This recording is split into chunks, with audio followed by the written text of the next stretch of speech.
Ó ga jù ẹ̀yin èèyàn mi. Ó ga jù a máa lọ́ọ̀fù we go lọ́ọ̀fù Tẹ́rí kábíyèsí sìn àti Naomi. In fact, Ọlọ́run nìkan ni. Òun ni ló máa mú wọn kalẹ̀. Ibi ò ní bá wọn o. Àrùn ò ní gbé wọn dè. Àìsàn ò ní san wọ́n lọ́jọ́. Wọ́n pẹ́. Wọ́n gbogbo. Kábíyèsí afẹ́rìgì jòbí. Lágbára Kristi Jésù. Naomi kẹ̀dẹ̀rẹ̀. Á mú ọkọ ẹ̀ dé ilẹ̀ ìlérí. Á tẹ̀lé dé ilẹ̀ ìlérí gbà. Á ṣìkẹ́ ọkọ ẹ̀ ní ọjọ́ ogbó. Àwọn méjèèjì wọ́n ní wára wọn tì. Ọlọ́run á máa bùkún wọn. Ọlọ́run á bless wọn. Ọlọ́run á jẹ́ kí àgbà àwọn méjèèjì kó dalẹ̀. Bẹ́ẹ̀ ni, kán rẹ́yìn ọ̀tá. Kán rẹ́yìn àwọn amọ̀nìṣe ní kójú tèṣù àtàwọn ọmọ ogun ẹ̀ lórí wọn. Agbára Kristi Jésù. Lọ́ bá ní Naomi lọ sí school lọ gbé Tadé ní káwò. Wọ́n ní Tadé ní káwò. Bọ́n ṣe fẹ́ délé ló bá ní mọ́mì ẹ jẹ́ ká lọ sáyé Ifẹ̀. Ká lọ sí palace ká lọ rí dáàdì. Ìyá ẹ̀ ní lọ rí dáàdì báwo já máa lọ lù. Ó ló kò sí ìyá tó máa lọ. Mọ́mì ẹ wá mú mi lọ sọ́dọ̀ dáàdì. My daddy is not feeling fine. Let me go and see my daddy. Wọ́n ní ṣe ni àwọn àṣọ pé your daddy is not feeling fine. Nothing do your daddy. Me and daddy talk. Your daddy called me this morning. He says he told me that he was fine. So why? Who told you that your daddy is not feeling fine? I said my daddy is not feeling fine. I want to go and see my daddy. Ó lóun ò wọlé. Wọ́n ní wọ́n dé ẹnu ọ̀nà kínní. Ó ní ńlá kó wọn wọlé. Ẹnu ọ̀nà ilé wọn l'Ákúrẹ́. Ó ní òun ò bọ́lẹ̀ o. Òun fẹ́ lọ rí bàbá òun. At the end of the day ni ọmọ yẹn wá ló takú sí ní mọ́tò lóun ò wọlé. Let me call your daddy so that you will know, you will hear your daddy. You will know that your daddy is very well, very okay. Because I called your daddy in the morning. Your daddy did not tell me that he's not feeling fine. Okay. Wọ́n ní ṣe ni Naomi rẹ̀ kì í fóònù mọ́lẹ̀ ló bá pe bàbá ẹ̀. Ló bá pe kábíyèsí. How are you today? Ó ní àpé mo fine àpé kinní kan. Ó ní ó kàn jẹ́ pé òun wà weak and ara òun kò fi bẹ́ẹ̀ wà okay.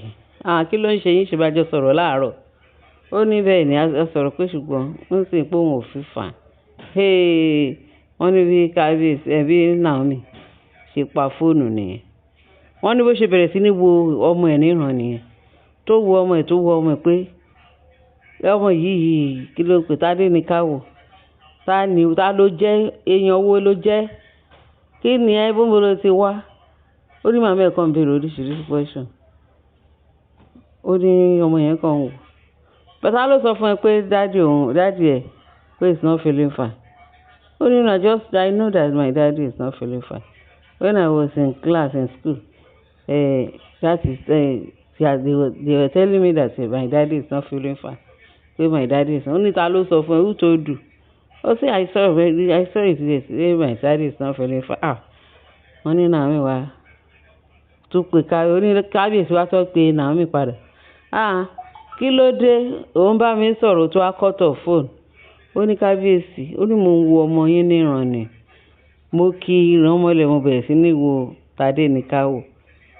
Báwo ló ṣe máa wòran? Kí ló dé? Ó ní Tadé ní káwò ló kọ́ sọ fún mi pé òun fẹ́ lọ rí bàbá wọn lẹ́yìn ní Ifẹ̀ ní palace torí bàbá wọn wà okay.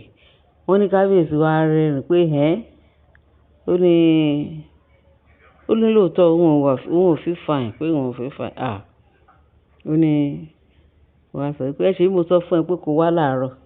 Wọ́n ní kábíyèsí wá sọ fún pé Naomi pé ṣé mo sọ pé kó wá rí mi láàárọ̀ torí ó dàbí ó ní kó wá. Ó lóun ò wá. Ó ní àìsàn ó lóun ò wá. Ó ní bẹ́ẹ̀ máa wọ̀rí. Ó ní ọmọ yín gan ti takú. Ó ní òun ò ní sọ̀kalẹ̀ nínú mọ́tò pé àfi tóun bá fẹ́ rí yín. Wọ́n ní kábíyèsí ní ó dà kó máa gbé bọ̀. Ó ní bí Naomi ṣe tẹkọ̀ létí nìyẹn. Òun nìkan ló drive tó wá lọ sí Ifẹ̀ o.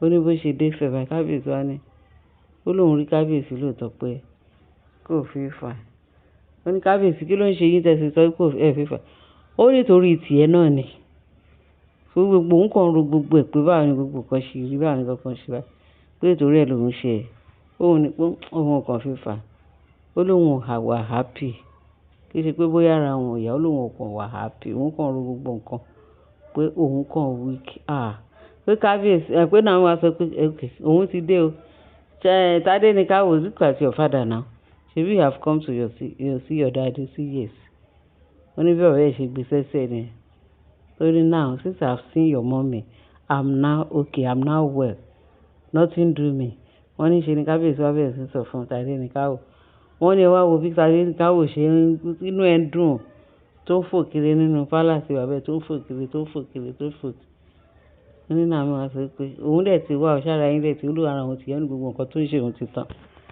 torí ẹ̀ mo ṣe ní ìfẹ́ là kọjá òfin o àgò lọ́ọ̀fù bẹ́ẹ̀ ni kò sí nǹkan tí ìfẹ́ ò lè tún ṣe kò sí nǹkan tí ìfẹ́ tí ò lè dà láyé ìfẹ́ máa ń tolerate tí ìfẹ́ bá bínú kò ń bínú tán o ó tún máa gbóhùn ayọ̀ ó tún máa wáyọ̀ padà sí inú ayé ìfẹ́ ẹ wo bí kábíyèsí àti Naomi bí eré bí àwàdà ẹ jẹ́ ká kí kábíyèsí kú iṣẹ́ ogun èṣù ní borí kábíyèsí o ogun ayé ogun ọ̀run kò lè borí kábíyèsí lágbára Kristi ogun àwọn olórí tán kú tí kábíyèsí kó sáàfin tọ́ làwọn ò fẹ́ rí Naomi wọn ò fẹ́ rí mi Naomi láàtọ̀ ogun wọn ò lè borí Naomi o kò lè borí kábíyèsí àmọ́ nǹkan tí kábíyèsí fi tìtorí ẹ̀ sọ pé òun wíìkì sára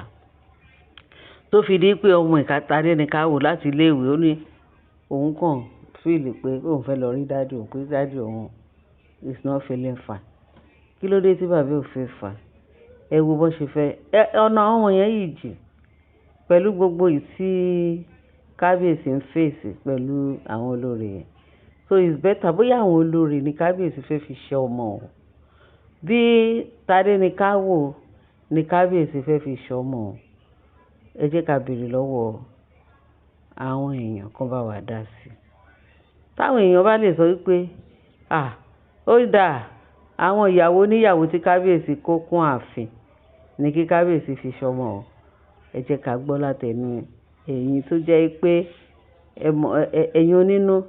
ẹ̀yin onínú dídùn ẹ̀yin tẹ́ mọ bẹ́ẹ̀ ṣe ń dá sọ̀rọ̀ ẹ̀yin tẹ́ tún mọ alpha bó ṣe ń lọ ẹ̀yin tó yẹ pé ẹ̀ kì í pe ajá lọ́bọ̀ fún yàn ẹ̀yin tẹ́ kì í gbé tẹ́ máa rí ọ̀rọ̀ tó dáa tẹ́ máa sọ tẹ́ máa yanjú ẹ̀ kì í gbé ẹ̀bí fáláre ẹ̀ kì í gbé ààrẹ fún ẹlẹ́bi òun làwọn èèyàn mi tó ṣẹlẹ̀ ń kẹjọ àwọn mi tó jẹ́ pé wọ́n gbọ́nú wọ́n gbọ́n ta wọ́n mọ bó ṣe ń tún nǹkan ṣe wọ́n mọ bó ṣe ń dá sọ̀rọ̀ ẹ ṣé gan àwọn olólùfẹ́ ti channel The Independent Self bẹ́ẹ̀ ni àwọn olólùfẹ́ wa àbọ̀ Ọlọ́run àdájú lórí yín ikú ò ní jí yín parun ní sọ yín lọ́jọ́ àbọ̀ Ọlọ́run yóò bá dájú ṣẹ́rí ọwọ́ tẹ fi ń bá mi subscribe tẹ bá mi share tẹ fi ń bá mi